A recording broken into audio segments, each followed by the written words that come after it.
Does everyone now bring you up as Chelsea Lately's Ian Karmel? I do, Is that yeah. your new, like, part of your name?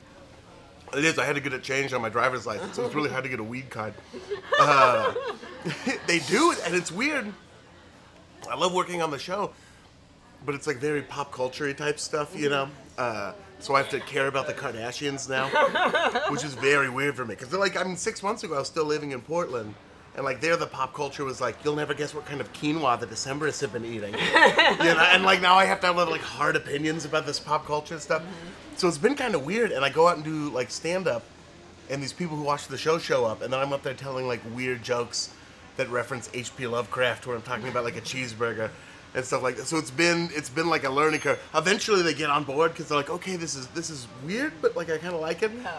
But there's a lot of people who show up, like, expecting the stand-up comedy equivalent of Chelsea Lately and not getting it. So that's been kind of weird. So I try to be like Chelsea Lately's Ian Karmel, who you may have also seen on Portlandia, and then hopefully that's like it's a good mixture. Yeah. What do you miss about Portland? Just the people. I miss like the comics from the Portland scene. But hopefully they start getting more successful and move down to LA too, and then we create a little outpost. We can watch Blazer games and I don't know what else. Make fixed geared bicycles into weird like polo machines. Whatever it is we did in Portland. I've only been gone 6 months and I already feel out of touch with it. Have you Be all the sugar. Have you felt some earthquakes? Yeah. I didn't feel the earthquake. We had like I've never felt an earthquake in my life. There was one in Oregon when I was like 12 and I was in Florida when it happened. And then I missed one of them in LA because I was up in Portland. And then this last one we had, it didn't wake me up. And it was a pretty big earthquake. Sound sleeper. Yeah, very sound sleeper. Yeah. I think, you know what, I think I did wake up and I was like, that might have been an earthquake. I don't know. And I went back to sleep. And then I got to the office that day and like Jen Kirkman, who writes on our show too, she was like, I felt it and then I couldn't go back to sleep. I'm like, are my survival instincts like working to kill me? Is that what should have been? Is that what should have happened to me? But I haven't felt any. I'm bummed about it. I want to feel an earthquake. The closest I've come was to the Oregon Museum of Science and Industry. They had a room where you would stand in it and it would like move to simulate an earthquake and it would play that Carole King song, you know, I feel the earth move. And you're like, yeah. It was for all 5 senses. So if anyone's looking for a terrible vacation, go to see and check out their earthquake simulator. What family is it? What kind of vacations does your family take? Well, we scuba dive.